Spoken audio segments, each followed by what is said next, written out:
Very nice. My husband very nice cook.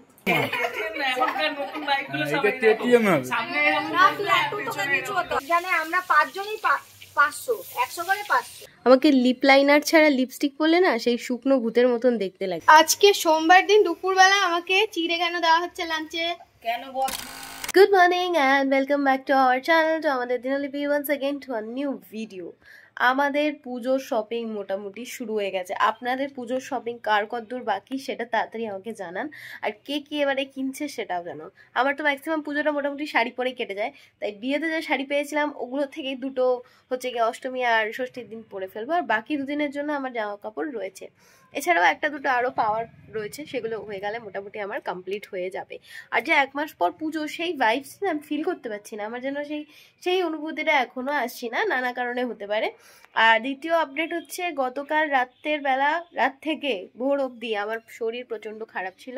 অনেকবার রাত্রে উঠেছি, আর হচ্ছে গিয়ে বারবার করে ডিস্টার্ব করছিলাম সম্রাটকে, ওষুধ খেয়েছি 2-4টে। তারপর হচ্ছে গিয়ে একটু ভোরবেলা ঘুমোতে পেরেছি 6টা নাগাদ। তো এখন 11:30 বাজছে, স্নান করা হয়নি এখনো। স্নান করে বেরিয়ে যেতে হবে, যদিও একটু ছুটি পেলে না এই বেলাটা ভালো হতো, আমার ভীষণ ঘুম পাচ্ছে, কিন্তু সম্ভব নয়, তাই যা হচ্ছে করি।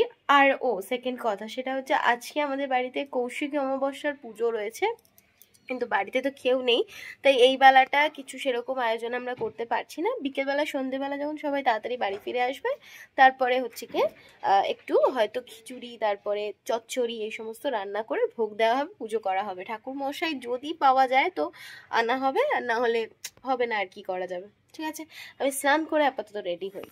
এমনিতে আমি অন্যদের ক্ষেত্রে জানি না, কিন্তু আমার ব্যাপারে একটা বিষয় খুব কাজ করে, শরীর টরীর যদি খারাপ হয়ে লাগে না, তখন আমি হচ্ছে কি স্নান করে নিই। স্নান করে নেওয়ার পর আমার শরীর অনেকটা ইমপ্রুভ করে যায়। আর কালকে রাত্রে আমার হয়তো টেম্পারেচারও মানে বেশি ছিল, কারণ রাত্রিবেলা হচ্ছে এসিটা চলছে 29-এ, আর আমার প্রচন্ড ঠান্ডা লাগছে। সম্রাট তো দেখছি পুরো ঘামিয়েছে, আমি একাকার। তো লাস্টে ওকে আমি বললাম যে তোমায় আমি পাখা চালিয়ে দিচ্ছি এসি কমিয়ে। এবার ওরও ঠান্ডা লাগার ধার, যদি এসি খুব বেশি আবার করে ফেলি, তখন ওর আবার ঠান্ডা লেগে যাবে। পরদিন সকালে বলবে মাথায় যন্ত্রণা করছে, হচ্ছে গলাটা ভার লাগছে। তাই জন্য ওকে ওর মতো সেট করে দিয়ে আমি তারপর চাদর নিয়ে ঘুমালাম। আর তো বারবার রাত্রিবেলা উঠছি, মানে বমি পাচ্ছে, শরীর খারাপ লাগছে, মাথা যন্ত্রণা এত করছে, ওর থেকে বমি পাচ্ছে, তারপর হচ্ছে অস্থির লাগছে শরীরটা। বা আমি ভাবছি ইনডাইজেশন হয়তো। আমার একটা জিনিস ভুলে গেছে, আমার একটা স্যারিডন খেয়ে নেওয়া উচিত ছিল। স্যারিডন খেলে হয়তো মাথা যন্ত্রণা একটু রিলিফ পেতাম, তখন অতটা প্রবলেম, অতটা কষ্ট হতো না। এমনিতে তো ঘুমোলে কমে যায় মাথা যন্ত্রণা, কিন্তু আমার হারগিজ কমছে না। আমাকে লিপ লাইনার ছাড়া লিপস্টিক পরলে না সেই শুকনো ভূতের মতন দেখতে লাগে, ওই জন্য আমাকে লিপস্টিক পরার আগে একটু লিপ লাইনার পরতেই হয়, যে দেখো কেমন লাগছে দেখতে। লিপস্টিক মানে লিপ লাইনার ছাড়া লিপস্টিক পরলে আমাকে অদ্ভুত দেখতে লাগে। আমি জানি না কেন ভগবান আমাকে এরকম ফেশিয়াল ফিচার দিয়েছে, মানে একটু ভালো ফেশিয়াল ফিচার দিতে কি খুব কষ্ট হচ্ছিল। আসলে আমাকে সবাই যেভাবে চেনে, যে সাজগোজ খুবই কম করে, কোথাও ঘুরতে যাওয়ার হলেই একমাত্র সাজুগুজু করি। এবার বিষয়টা হচ্ছে, আমার এত লিপস্টিক জমে গেছে, আর আমার লিপস্টিক কিনতেও খুব ভালো লাগে। তাই আমি ঠিক করেছি এবার থেকে যখন কোথাও বেরোবো, পড়াতে যাই বা ঘুরতে যাই, আমি অ্যাটলিস্ট আমার লিপস্টিকটা পরবো। কারণ নিজের শখটাকে এভাবে জলাঞ্জলি দিতে যাওয়াটা ঠিক না। কারণ আমি আমার মাকে দেখেছি আগে একটু নেল পলিশ পরতো, সেটাও লোকের কথার ভয়ে, নানা রকম কথার জন্য উনি সেটাকেও বাদ দিয়ে দিয়েছে। লিপস্টিক পরতো, সেটাও বন্ধ করে দিয়েছে। আর এখন একদমই সাজে না, জুয়েলারিও পরে না। সেই জন্য আমি ঠিক করেছি যে আমার এইটুকু শখকে আমি ধরে রাখবো। সে আমাকে বাজে লাগুক ভালো লাগুক সেটা জেনে দরকার নেই, যেটা আমার পছন্দ সেটা আমি ফলো করব। আজকে সোমবার দিন দুপুরবেলা আমাকে চিড়ে কেন দেওয়া হচ্ছে লাঞ্চে? কেন বলতো? কারণটা শুনি। আজকে হচ্ছে অমাবস্যা। আজকে অমাবস্যা শুধু না, আজকে বড় অমাবস্যা, কৌশিকী অমাবস্যা। যেহেতু আমরা ভাত খাই না কৌশিকী অমাবস্যার দিন, এইবার হচ্ছে ও ভাতও করেছি, তা ও ভাত খাবে না। পরোটা খেয়েছে, ও খেতে না। পরোটা খেতে পারতাম, কিন্তু ওই শরীরটা যেহেতু কালকে খারাপ হচ্ছিল, খারাপ হয়েছে, তাই রিস্ক নেবো না। ওর জন্য একটু চিড়ে আর দই খাবে ও। ঠিক আছে, তোমার দিয়ে আজকে আমি ধার নেবো 100 টাকা। আমার কাছে ক্যাশই নেই, অনলাইনে টাকা আছে। আর যেহেতু আজকে ভাত হয়নি, ওই জন্য ভাই এসে লাঞ্চ করতে বাড়িতে। গা গোলাচ্ছে, আর কত খাবো? তাও আটা বলে খেতে হয়েছে, ওদের ময়দা বলে খেতেই পারতো না। যেহেতু দাদা চিন্তা করছে, দাদাটা ঠান্ডা কি করে খাবে, দুটো তাও গরম গরম খেয়ে গেলাম, দাদার চিন্তা হচ্ছে। কিন্তু একদিন যেহেতু পুজো, সবাইকে একটা দিন স্যাক্রিফাইস করতেই হবে। ও এসেছিল মেন ভাত খেতে, খালি মুখ দিয়ে বারবার ভাত বেরিয়ে যাচ্ছে। ও এসেছিল লাঞ্চ করতে, আবার চলে যাচ্ছে কাজে। কালকে একটা মাইসেলার ওয়াটার কিনেছি, কাল না কবে যেন এলো অর্ডারটা, পরশু দিনকে ব্লিঙ্কিটে অর্ডার করেছিলাম। এবার তার দুদিন আগে থেকে আমার কাছে পার্সেল আসে, হ্যান ত্যান এটা সেটা পার্সেল আসছে তো আসছে একের পর। এবার সেদিনকে যখন মাইসেলার ওয়াটারটা আমি দোকানেও খুঁজে পেলাম না, তখন তো আমি বুঝেই গেলাম যে না আমাকে এবার এটা অর্ডার করতে হবে ব্লিঙ্কিটে, এছাড়া কোনো উপায় নেই। এবার যে অর্ডারটা এসছে, সম্রাট বলছে তুমি কিছু অর্ডার করেছিলাম, বললাম হ্যাঁ একটু নিয়ে নাও, তো নিয়ে আমি ফোনটা কেটে দিয়েছি, কারণ ও বলতে পারছে না, কিন্তু এত খচে গেছে এত অর্ডার আসছে বলে, মানে এক্সপ্রেস তো করতে পারছে না, কিন্তু আমি বুঝতে পারছি যে রেগে যাচ্ছে যে এত পার্সেল আসছে এত পার্সেল আসছে। যাই হোক, কি কি পার্সেল এসেছে আমি একটু দেখিয়ে দিই। লাস্ট দিন এসেছিল এই লিপস্টিকটা, সেদিন মনামাসি ওরা ছিল, মানে ওরা যেদিন চলে যাবে সেদিনকে এটা আমি কিনেছিলাম। তবে অ্যাকচুয়ালি এই শেডটা আমি অর্ডার করিনি, কারণ এই শেডটা আমার কাছে 3টে রয়েছে। ব্লিঙ্কিটে যেহেতু রিটার্ন অপশন থাকে না, সেজন্য রিটার্ন তো করতে পারছি না। যাই হোক, এগুলো হচ্ছে কপাল খারাপের ফল। এটা আমার মা কিনে দিয়েছে একরকম বলা যায়, ওনার থেকে ঝেপে আমি কিনেছি এটা। তো এই গেল ওইটা এসছে। তারপর এসছে এই সিরামটা, স্যালিসিলিক অ্যাসিড সিরাম, তার কারণ আমার স্কিন দেখে বোঝা যাচ্ছে আশা করি প্রচুর ব্রেকআউট হচ্ছে কপালে, প্রচণ্ড ব্রেকআউট হচ্ছে, কি কারণ থেকে হচ্ছে ভগবান জানে। আর যেহেতু স্যালিসিলিক অ্যাসিড ইউজ করছি সেই জন্য নায়াসিনামাইড ইউজ করছি। সকালবেলাটা দুপুরবেলা ফ্রেশ হয়ে নায়াসিনামাইড মাখি, আর রাত্রেবেলাটা স্যালিসিলিক অ্যাসিড মাখছি। অনেকটা কমেছে, পার্জিং হচ্ছে একটু, তবে অনেকটা কমেছে আগের থেকে। মানে এই কদিন ধরে আরো বেশি ছিল স্কিন ব্রেকআউটটা, আজ এই দুদিনে অনেকটা কমে গেছে, আশা করি আরো একটু কমে যাবে কদিন পর। তো এবার দেখাই কি মাইসেলার ওয়াটার আমি অর্ডার করেছি। আমি তো যেহেতু সানস্ক্রিন মাখি, ডাবল ক্লিনজিং করি, তো ডাবল ক্লিনজিং এর জন্য এদিকে রয়েছে আমার কাছে গ্যাসের একটা ক্লিনজিং মিল্ক। তবে এই ক্লিনজিং মিল্কটা দিয়ে না কদিন ধরে দেখছি যে আমার ঠিক পোষাচ্ছে না, মানে মন মতন কাজ হচ্ছে না। সিজন ওয়াইজ আমার স্কিন কাজ করে, আবার দুদিন ধরে গরম পড়েছে, তো ওই ক্লিনজিং মিল্ক দিয়ে কি হচ্ছে স্কিনটা পুরো ঘেমে যাচ্ছে। আর যেহেতু অনেক বেশি অনেকক্ষণ ধরে তো ক্লিনজিং মিল্ক ম্যাসাজ করতে হয়, প্রায় 5 মিনিট মতো না রাব করলে কাজ হয় না। তো এবার অতক্ষণ ধরে রাগ করে আমার স্কিনের অবস্থা এমনিতেই খারাপ, আরো খারাপ হয়ে যাচ্ছে। তাই জন্য মাইসেলার ওয়াটারই ভালো। বাবা তুলোতে নাও, মুছে নাও, হয়ে গেল। তো এই যে ল্যাক্টোক্যালামাইনের মাইসেলার ওয়াটারটা প্রথমবার ট্রাই করব। দুদিন ট্রাই করেছি অবশ্য, খারাপ নয় জিনিসটা, দাম অনুযায়ী খুবই ভালো। এটার প্রাইস পড়েছে আমার হচ্ছে 84, আর যেহেতু অনলাইনে অর্ডার করেছিলাম তো সেই জন্য ডেলিভারি চার্জ নিয়ে এসেছে 143-তে। কিন্তু সম্রাট দাম দেখে বললো যে এটা বাইরে থেকে কিনলে অ্যাকচুয়াল দাম হচ্ছে 149, কাজেই বলা যেতে পারে আমি 2 টাকা সেভ করেছি। মাইসেলার ওয়াটার ইউজ করার আগে মেন ফান্ডামেন্টাল হচ্ছে এটাকে ভালো করে শেক করে নিতে হয়, তারপরেই যদি তোলো তাহলেই ভালো উঠবে, নাহলে উঠবে না। এবার আদেও এটা সত্যতা কতটা আমি জানি না, তবে আমি কোনো রিস্ক নিতে চাই না বলে ওইভাবেই নিয়ম মেনে কাজ করি। বাবা আমারও তো নেই, সাহস নেই এইসব ব্যাপারে। এই ডাবল ক্লিনজিং করা শুরু করলে না 90% অ্যাকনি কমে যায়, তবে সেটা মাইসেলার ওয়াটার দিয়ে আমি দেখেছি বেশি ভালো কাজ করে। এতক্ষণ আমার ফেসটা কিরকম অবস্থা ছিল বলুন তো, আর এখন হঠাৎ করে মানে ওয়াশ করার পর কি সুন্দর হয়ে গেছে। যদি এইসবগুলো কমেনি, কারণ এগুলো এত তাড়াতাড়ি কমার জিনিস নয়, আর এটা আমার স্কিন প্রবলেম, এগুলো এত তাড়াতাড়ি কমবে না, এগুলো এক ধরনের ডিজিজ বলা যেতে পারে। যাই হোক, তো আজকে হচ্ছে সম্রাট আমাকে স্ট্রিক্টলি ইনস্ট্রাক্ট করে দিয়েছে যে ফোন দেখা যাবে না দুপুরবেলা। এই সময়টা আমি ইউজুয়ালি ফোন দেখি, ঘুমাই না, কিন্তু আমাকে বলে দিয়েছে আজকে ফোন দেখা যাবে না, আজকে ঘুমোতে হবে, কারণ কালকে সারাটা রাত ঘুমোতে পারিনি। শুভ সন্ধ্যা বন্ধুরা, এখন উঠছি ঠাকুর ঘরে। জানেনই তো আজকে কৌশিকী অমাবস্যা, একটু যাই হোক মাকে দিতে তো হবে, তাই যাচ্ছি ওপরে।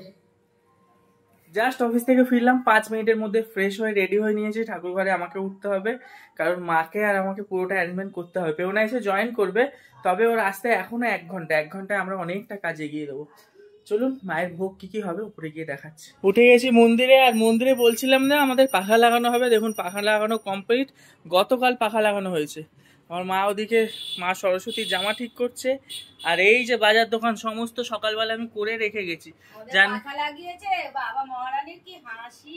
পাখা লাগিয়েছে, হাসি হবে না, সব আরামে বসে আছে। ছিল বাচ্চাগুলো, আর সকালেই আমি বাজার করে রেখেছি, কারণ আমি জানি সন্ধ্যেবেলা এসে একদম সময় পাবো না। আমরা দুজন মিলে করে তো নেব ঠিকই, কিন্তু আমার বাবা থাকলে অন্তত এই জায়গাগুলো গ্যাস ফ্যাস ফিটিং করে অ্যারেঞ্জমেন্টটা করে দেয়।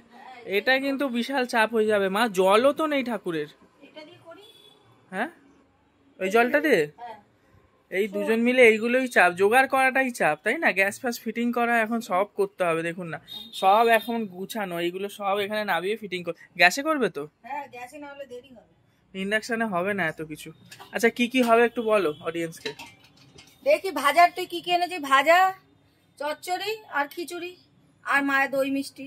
আর ভাজার এনেছি হলো কুমড়ো, বেগুন আর আলু, তিন রকম ভাজা করে দাও তাহলে। তুমি বের করো, আমি ওইদিকে সবজিগুলো বের করি। আর যেহেতু পাখা লাগানো হয়েছে এই ঝাড়ের জায়গায়, তাই ঝাড়টা খুলে দেওয়া হয়েছে। সমস্যা হচ্ছে সবই ঢুকিয়ে দিয়েছে, সব খুঁজে টাং খুলে বার করতে হবে। এগুলো ওর বাবা থাকলে আমাদের কোনো সমস্যা হয় না, উনি সব গুছিয়ে আমি রেডি করে দেবো, আমি এসে রান্নাটা করবো।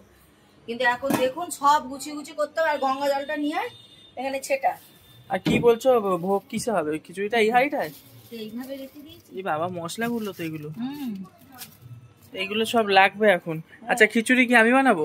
তুই বানা কি আমি বানাই? এই দিকটা ওদিকটা মুখ করে বসি, এখানটা মাঝখানে ভালো পড়বে। খিচুড়িটা আমি বানাচ্ছি, তরকারিটা তুমি বানাও। ঠিক আছে, আমি কাটতে থাকি, তুই তো তখন রেডি কর। আমার বাবার বুদ্ধি দেখুন, সবটা খুব ভয় লাগে আমার জন্য, কারোর ক্ষতি হোক আমি একদমই চাই না। ছাদের কর্নারে বড় একটা টব, বাই চান্স ঝড় বৃষ্টিতে যদি পড়ে যায় কারোর মাথায়, আমার হেভি রিস্ক লাগে। ধর আমি নামাই, আমি এটা না নামালে আমার রাতে ঘুম চলে যাবে। থাক বাবা কালকে লাগিয়ে দেবে। না মনে থাকবে না, ভুলে যাবো, ব্যাস হয়ে যাবে, দরকার নেই বাবা। হালকা আছে, ধরো একদিক তুমি, আমি একদিক ধরে নামিয়ে দিই। শুরু হয়ে গেল আজকে আমাদের মায়ের ভোগের রান্না। প্রথমে আমি একটু ভাজাগুলো কেটে দিই, আমার ছেলে ভাজতে থাকুক। তারপরে চচ্চড়িটা আমি কাটবো, কেটে আমি বসাবো, তারপরে খিচুড়ি। তাহলে আমি নারকেলটা কুড়িয়ে দেবো। নারকেলটা কোড়া ততক্ষণ দেখ। তুমি সবজি কাটতে কাটতে নারকেলটা যতটা পারি কুড়িয়ে দিই, বাকিটা তারপর তুমি কুড়িয়ে দেবে। হ্যাঁ ভালো হয়েছে বেগুন? ভালো, খুব ভালো। বেগুনের ভালো মানে একেলাস। বেগুনের যা দাম এখন, সব সবজি বেগুন মানে অনেক টাকা নিচে না। আর কুমড়ো আছে, তাহলে ভাজা, বেগুন ভাজা, কুমড়ো ভাজা, আলু ভাজা, আর টমেটো আছে খিচুড়িতে দেওয়ার। হ্যাঁ, কাঁচা লঙ্কা এনেছি। কুমড়োটাই অল্প হয়ে গেছে। কুমড়ো অল্প হয়ে গেছে মানে চচ্চড়ি হবে না, শুধু ভাজা হলে হতো। শুধু ভাজাতে অল্প দিয়ে দাও, চচ্চড়িটাই বেশি দিয়ে দাও, ঠিক আছে? নিয়মের মতন ভাজাতে খালি 2-4 পিস করে দাও। শুরু হয়ে গেল আমাদের ভোগ। আর এখানে নারকেল কোড়া কমপ্লিট। আমি প্রথমবার একা গোটা নারকেল কোড়ালাম, বলো মা তাহলে। সব শিখে যাচ্ছে আস্তে আস্তে। কেন মায়ের তো শরীরের অবস্থা, বয়সের থেকে মায়ের শরীর বেশি খারাপ হয়েছে। এই হাত পা অমাবস্যা করলে ব্যথা ট্যাথা হয়। এখানে ছেলে সব শিখে নিচ্ছে, আমার ছোট ছেলেও অনেকটা এদিক না জানলে ওদিক জানে। আমরা 5 জনই 500, 100 করে 500। 5 জনে আবার নাম্বারও দিয়ে দিয়েছে, নিজেই নিজেদেরকে নাম্বার দিয়ে দিয়েছে। আমাদের 5 জনেই 500। 5 জনেই আমাদের কাফি, মোটামুটি আমরা সামলে নিতে পারি। আর বেগুন ভাজা, কুমড়ো ভাজা, আলু ভাজা, আর একটু ভাজা আমার ছেলে বুঝতে পারেনি, 5 রকম ভাজা হলে ভালো হতো। যাই হোক, এনে ফেলেছে তাই করি। আর এই নারকেলটা কিসে যাবে বলুন তো? আপনারা ভাবছেন হয়তো নারকেলটা দিয়ে কি হবে। নারকেলটা কোথায় যাবে বলে দাও মা। খিচুড়ি। আমার ছেলে নারকেল দিয়ে খিচুড়ি করে। একটা জিনিস মিস্টেক হয়ে গেছে, বাদাম না, বাদাম। হ্যাঁ, বাদামটা হলে ভালো, আরো টেস্ট হতো। তাহলে আমি ভাজাগুলো নিয়ে চলে যাচ্ছি। হ্যাঁ, ভাজাগুলো রেখে দাও। আচ্ছা, ভাজা সমস্ত রেডি। এবারে মা বসেছে চচ্চড়ি নিয়ে। চচ্চড়িটা বসিয়ে দিই। চচ্চড়ি হয়ে গেলেই বসে যাবে খিচুড়ি। আর আমার ভাই এদিকে মাকে সাজানো শুরু করে দিয়েছে। ও কাছ থেকে এসেই মাকে আগে সাজিয়ে নিয়েছে। দেখুন, একটাই জবার মালা এনেছি আজকে, আর কিছু মালা আনতে পারিনি। মায়ের রান্নার পার্ট শেষ, এবারে আমারটা শুরু হয়েছে, খিচুড়িটা। এখন চলছে মশলা কষানো। নারকেল, বাদাম, আদা, জিরে, নানান রকম জিনিস আছে এতে। এই বাটার হাফ দেবে, হাফ গোপালকে দিয়ে দাও। গোপাল খিচুড়িটাই খেয়ে নেবে। ওরকম ভাবে না, গোপাল থাকলে দিতে হয় ওকে আলাদা। অ্যাকচুয়ালি চকলেট এনে দেওয়া উচিত ছিল, আমরা এনে দিইনি। অন্তত এটা ওকে দাও। হাফটা ওকে দিয়ে কি করবি? তারপরে কি অল্প একটু দিক, তাহলে হাফ দিতে হবে। হাফটা দিবি কি? ওর একটুখানি অন্তত দাও। এই সারা সন্ধে ছিল না, এখন এসে গোপালের জন্য ইয়ে করছে। না, আমি বলছি একটু দাও। কি নিয়ে এসছো গোপালের জন্য? মিষ্টি। ওই মিষ্টি দিয়ে দে আজকে। বেক রসগোল্লা। বেক রসগোল্লাই দিয়ে দে গোপালকে। আজকে দেবে না মাখন? না, মাখন একটুখানি সাইডে দিয়ে দে। বেক রসগোল্লার পাশে একটু মাখন খিচুড়িটাই দিয়ে দিই, খিচুড়িটাই খাবে গোপাল। ঠিক আছে, দিয়ে দিয়েছো? কেন? আর অল্প আছে। এই অল্পটা এর মধ্যে ফেলে দাও, গরমে গলে গলে খিচুড়িতে পুরো মিশে যাবে। এটা গলে যাবে না প্লাস্টিকটা? গলবে। মাখনের প্লাস্টিক পুরো গলে যাবে। তো ভোগ বানানো শেষ, এবারে ভোগ বাড়া হচ্ছে। বাড়াচ্ছে তো। প্রথমবার ভোগ বাড়ছো নাকি? না, আগের দিন জন্মাষ্টমীর দিন ভোগ বাড়লে তো। কেন খিচুড়ি পোলাও তুমি বাড়লে না? বাড়লো না মা খিচুড়ি পোলাওটা ওদিক থেকে? হ্যাঁ, ভিডিওতেও আছে। খিচুড়ি পোলাওটা তুমি ওইখান থেকে নিয়ে এসে বাড়লে। আর এইদিকে করছে আমার ভাই পুজোর জোগাড়। ও আবার কর্পূর নিয়ে এসছে আজকে মনে করে। এতদিন কর্পূর দেয়া হতো না আমাদের। গোপালকেও আজকে নতুন জামা পরানো হয়েছে। কি মানে হ্যাঁ, এক মধ্যেই সব দিয়ে দেবে। ওর মধ্যে মিষ্টিও দিয়ে দিও। হ্যাঁ, সাইডে মিষ্টি, জল। ও তুমি তো এখন কথা বলবে না, ভোগ বাড়া হচ্ছে। মিষ্টি দেবে না বলছো? হচ্ছে আলাদা দেবে। একটাই সলিড মিষ্টি আছে।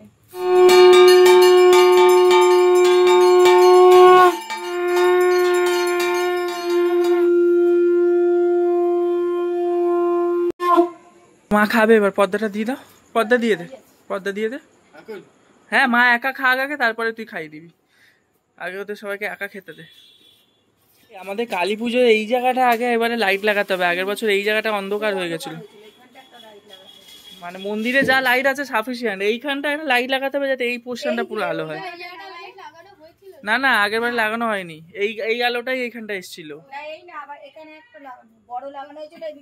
যাই হোক, এই পোর্শনটা একটা লাইট হয়ে গেছে, মায়ের খাওয়া গেছে। আর নিচ থেকে চলে এসে থালাপত্র নিয়ে প্রসাদ নিয়ে যাওয়ার জন্য নিচে নিয়ে চলে এসেছি। আর কি বলছো, তোমার প্রিয় জিনিস? আমার প্রিয় জিনিস কাঁচাগোল্লা। আমার বেক রসগোল্লা অত লোভ লাগছে না। কাঁচা রসগোল্লা, এই কাঁচা রসগোল্লাটা আমার আসলে ঠাকুরকে দেওয়ার ইচ্ছে ছিল অনেকবার ধরে, বলতাম না, তার জন্য আমি নিয়ে এসেছি। আর বেক রসগোল্লাটা মা খেলে প্রথমবার, কেমন খেতে? হ্যাঁ, খেতে কেমন? আচ্ছা, প্রসাদ খেয়ে দেখো, তোমরা তো মেন প্রসাদই খাওনি, প্রসাদ তারপরে খেয়ে দাও কেমন হয়েছে।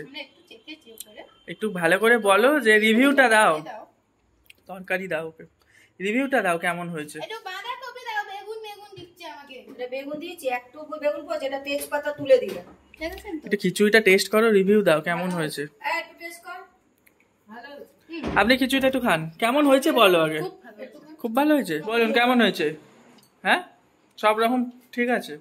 মা তুমি একটু খেয়ে দেখো মুখে, তুমি আগে খাও না, আগে সবাইকে খাই। ভালো হয়েছে। Very nice. My husband very nice cook. আজকেও মা শান্তি করে খেয়েছে, মা খেলে বোঝা যায়। মাছের পুজোই নিতে চায়। হ্যাঁ, আমাদের বাইরের লোকের, করতে গেলে গন্ডগোল হয়। বাইরের লোকের হাতে খেতে চায় না, বাইরের লোকের হাতে পুজো নিতে চায় না আমাদের মা। আমরা ঘরে যদি সিদ্ধ ভাত করে দিই, ঘর কোনো ঠাকুর। হ্যাঁ, আমরা মা বলো, তুমি তো বললে না কেমন হয়েছে। ও এমন হয়েছে, ওনা বোঝাই যাচ্ছে, দুবার পটপট করে খেয়ে নিল, এতেই বোঝা যাচ্ছে কেমন হয়েছে। 10-11 10-11। চলুন আমরা প্রসাদ পত্র খাই, খেয়ে দে ঘুমাই।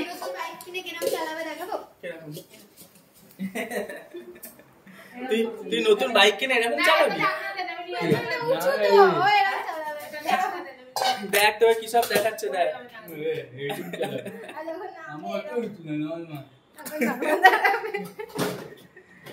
Tata, bye bye, good night, কালকে দেখা হবে। ভাই নতুন বাইক কিনবে, পেছন উঁচু বাইক গুলো হয় না, কিরকম চালাবে আমরা দুজন দেখাবো, তাই তো? আমি পিছনে বসেছি, ও পেছনে বসেছে, আমি বাইক চালাচ্ছি। গামলাটা আছে তার একটু নিচে। সামনে গামলা মানে ওই ট্যাঙ্কিটাই তো, নতুন বাইক গুলো ট্যাঙ্কি গুলো গামলা গামলা, আমি এরকম ভাবে চালাচ্ছি। আর পিছনে আমি বসবো।